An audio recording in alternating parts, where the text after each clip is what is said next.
Good morning, guys. So this morning was a quick morning. I was up at 5:30 packing and having breakfast and check out and getting ready and all that stuff. So I've packed up my bag and I'm ready to go. I'm going on the Ultimate Hollywood Star tour this morning, so excited. So I'm just looking for Sunset Boulevard right now for where the Hollywood tour is going to be, or like the van or whatever is going to be parked. Thankfully it's a pretty good day. It's not windy, it's not rainy. I wish the lighting was a little bit better, but it is morning at the moment. So yeah, found Sunset Boulevard and I've just got to find where on the street we have to go. Yay, so finally found it.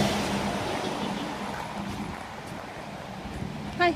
Oh. Hey. Where are you from? New Zealand. New Zealand, I'm New Zealand lately. 300 of the biggest stars in history, immortalized in the cement of Ronald's Chinese Theater.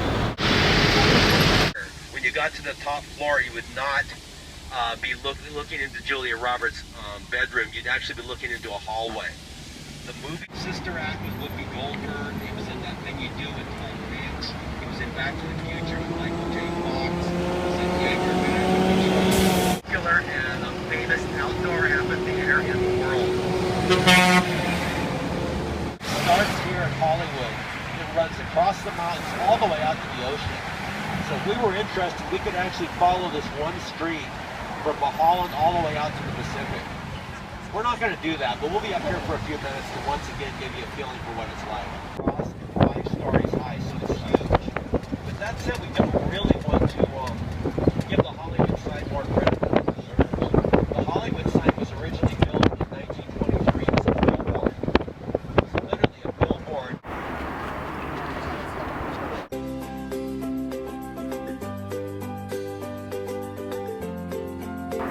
So cool.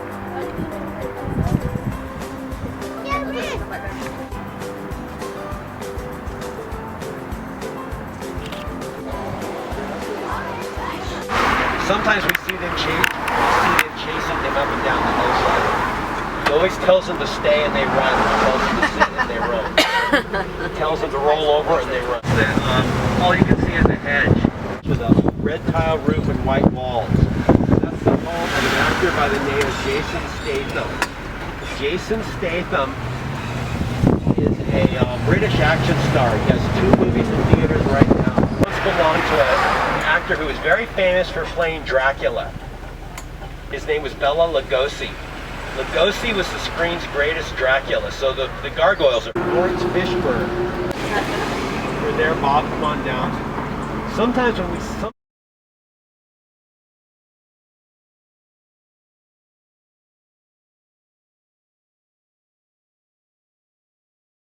featured in the Iron Man movies with Robert Downey Jr.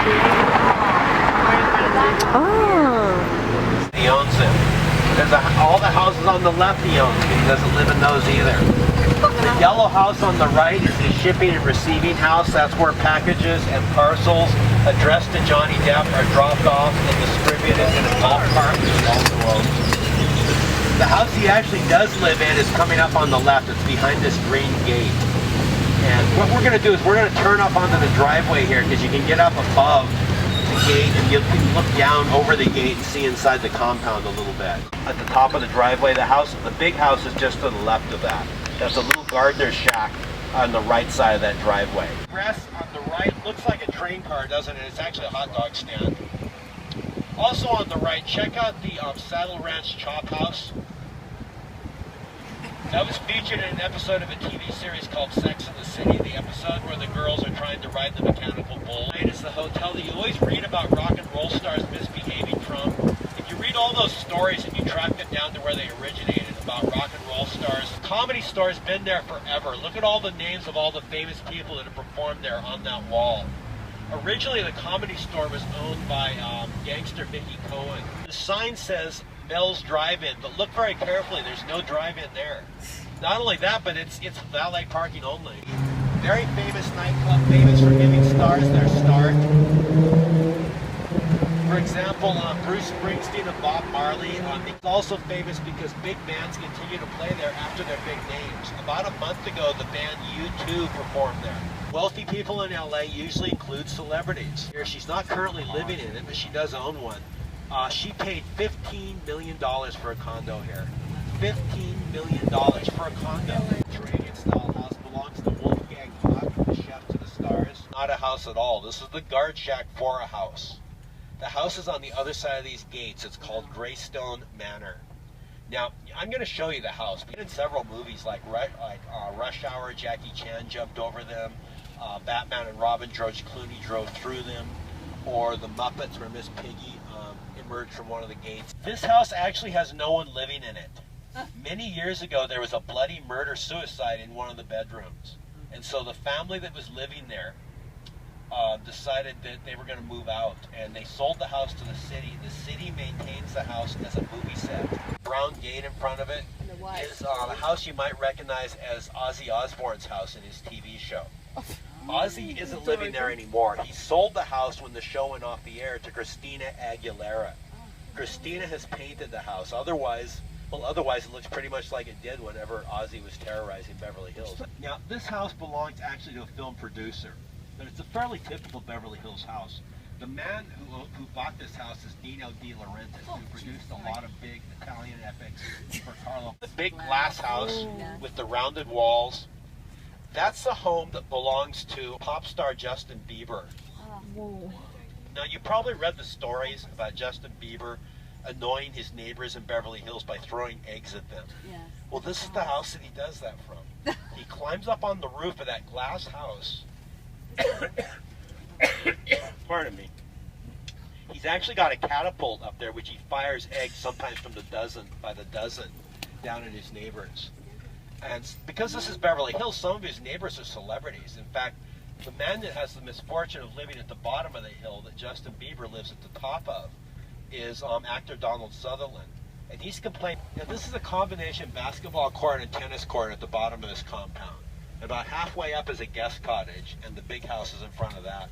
This all belongs to superstar Tom Cruise.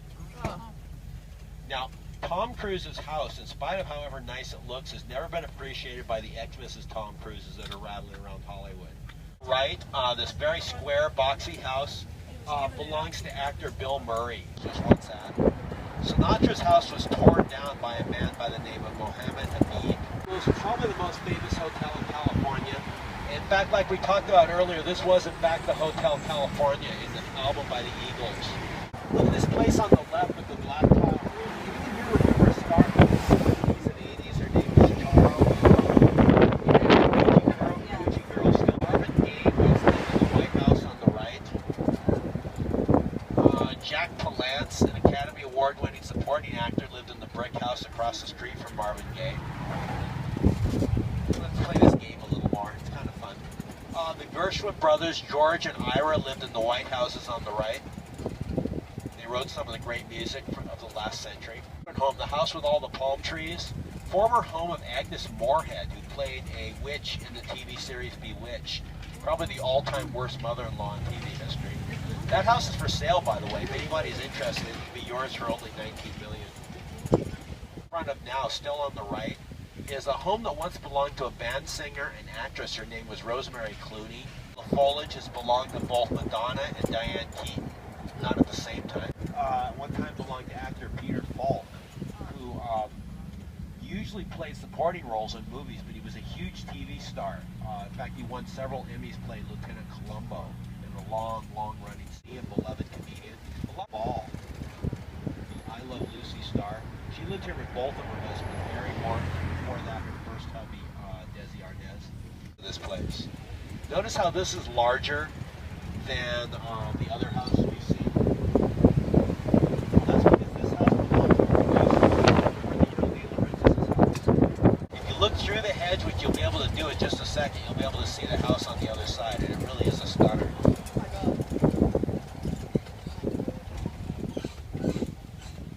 This house once belonged to Elvis Presley. This is his West Coast base of operations. Now, Elvis actually spent most of his career in LA. People always assume Elvis spent his life in Graceland in Tennessee, but it's not really true. Most of his mother-in-law. So I don't know if he was obsessed with Elvis or if it was just a coincidence. Anyway, this is in fact the last house that Michael Jackson ever lived in. In fact, this is the house that he died in. In fact, the room that he died in is on the second floor above this wrought iron fence behind this little balcony. So we're literally just a few yards away from where Michael Jackson died, sort of. It's operated part-time as a museum by the Wiseman Foundation. You can actually get tickets by looking online. I think they're open, every second Saturday or something like that. You can see some of the artwork. Those one-way signs and that strange statue of a very distraught-looking man are all part of the museum's displays. On the right is the second Frank Sinatra house, which has also been demolished, and they're building a new house there. Don't know what they had against him anyway. The former home of none other than Walt Disney, who gave the world Disneyland and Disney Studios and Mickey Mouse. Walt Disney's hobby was model railroading. He took it to an interesting extreme. He had an almost full-size miniature railroad built on this property. It drove through miniature villages all the way around the estate. And it was so large that you could actually sit on it and ride it around. It's a shame it's not there anymore for me to show you. It was torn down after a set of black gates that once led up into the home of the late superstar Gregory Peck. Passing on the left is the current home of rock star Rod Stewart. Rod Stewart apparently owns two houses. One is in England and one is over here, and he says he goes wherever the weather's nice, which means he's probably in England about 3 days a year.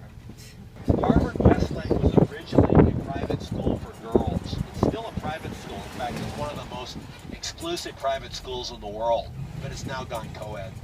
Back in the early days, Shirley Temple was a student here.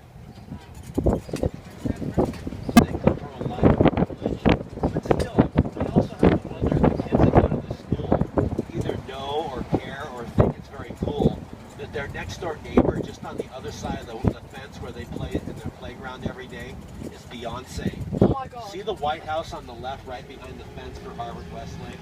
That's Beyonce's new residence. Beyonce and her husband Jay-Z have been looking for a house to live in Los Angeles for several months. They never found anything. They finally leased this house. The man that built this house and intended to sell it, no one had ever lived in it before. He built it on speculation. And his idea was to sell the place off, but he couldn't find a buyer. So instead he leased it to Beyonce and Jay-Z with an option to buy when they're done. They're paying a little over $100,000 a month to live here. The other day we drove by and those fences, that gate was open. This is the entrance to the Playboy Mansion. Now, what I always heard about this place is that you had to talk to the rock in order to get inside, and that never made sense to me until I came down here. Now I understand it. See the rock with the speaker? Yeah. There's literally a rock with a speaker, and you have to say something to that speaker and that rock that whoever's monitoring likes to hear to get them to open up the door. All of the Playboy Mansion we're driving past now. If you look up into the trees, you'll be able to see the lawn or the garden or the grotto or the tennis court or the swimming pool. It kind of depends on where you look in from.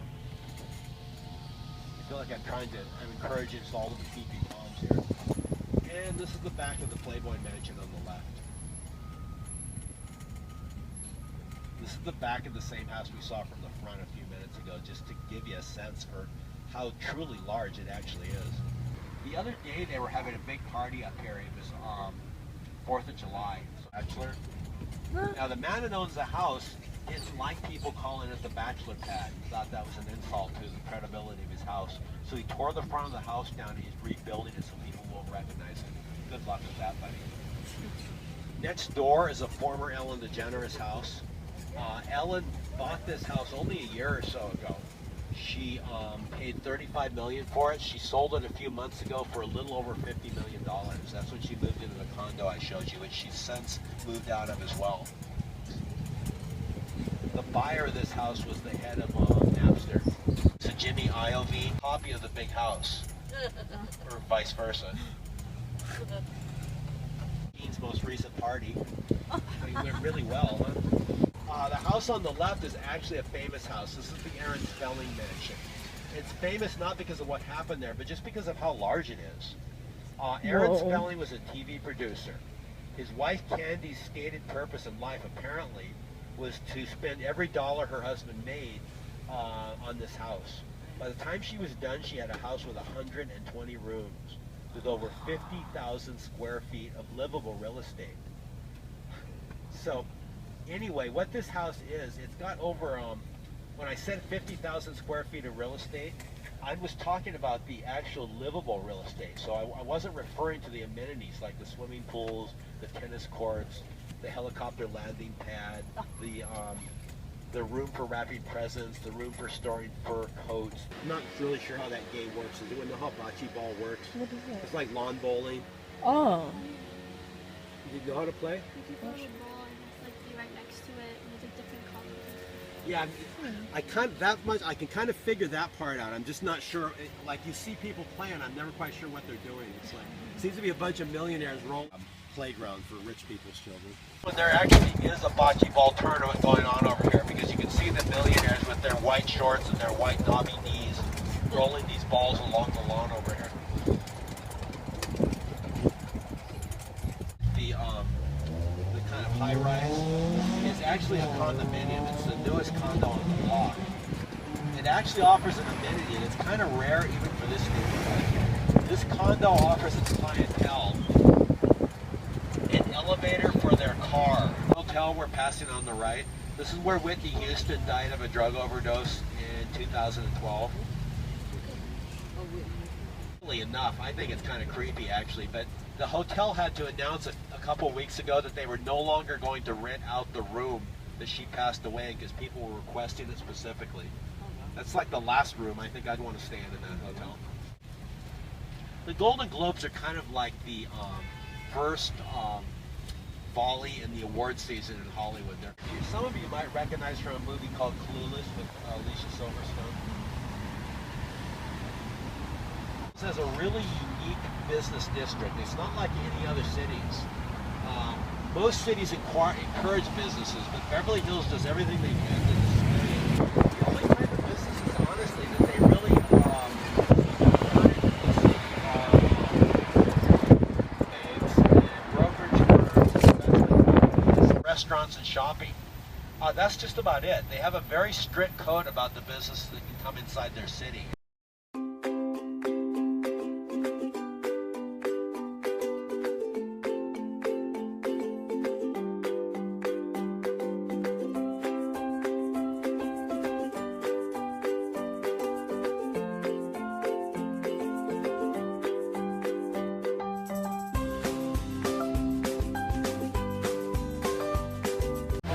Hotel.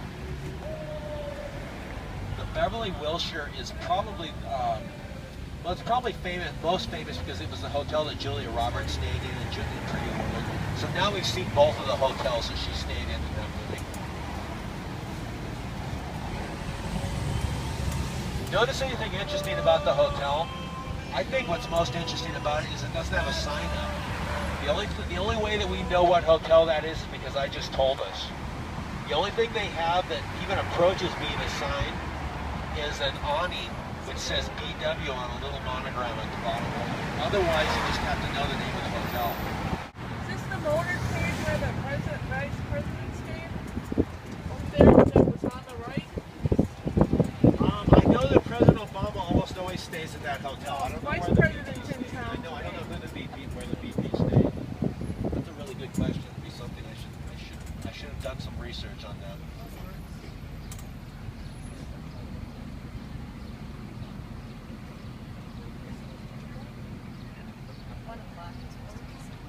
I do know that the presidential suite at that particular hotel is $5,500 a night. So maybe when the president's staying there in the expensive shopping district in the United States. You know, I don't really think Rodeo Drive is a lot of fun to shop at. Not unless you've got a trust fund or a couple $1 million in your pocket.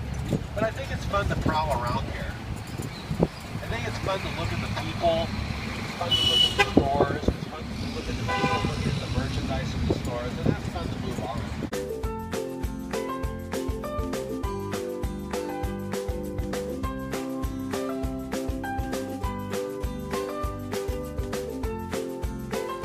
There's basically two types of shops here.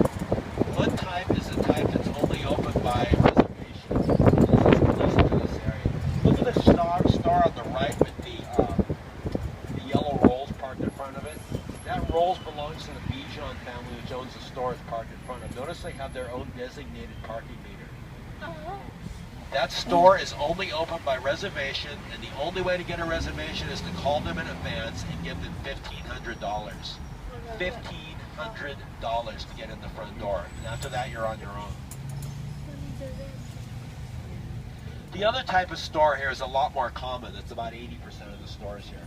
These are the stores that are the high-end designer labels. All the biggest designer brand names in the world are down here of having a store on Rodeo Drive. So all these designer labels that we're driving through are here because they can brag about having a store with that 90210 zip code and all their other stores all around the world. Apparently worth a lot of money.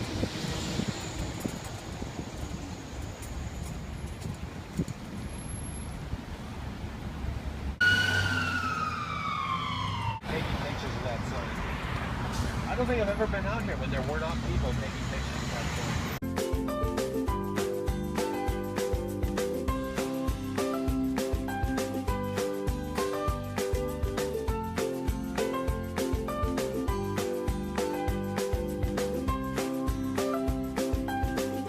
Another thing that's really hard to find in Beverly Hills is visible telephone poles or power cables. That's all I got on the right is a telephone pole.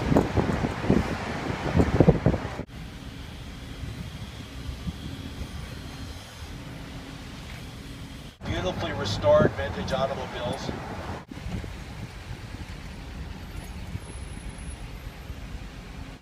Pump belongs to Lisa Vanderpump, one of the Real Housewives of Beverly Hills. She's actually got her own show now. It's called Vanderpump Rules. It's about her adventures as a housewife who also owns and manages 3 restaurants. This is the newest one of the 3.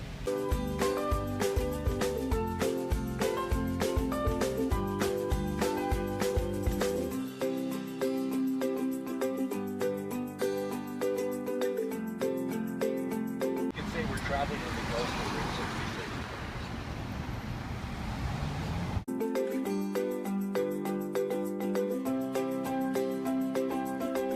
Brian Reese is a very popular acting coach. He's given lessons to a lot of big stars before they were big stars. In fact, when George Clooney was living with his Aunt Rosemary in Beverly Hills, he used to drive out to Hollywood 3 times a week to study at that school.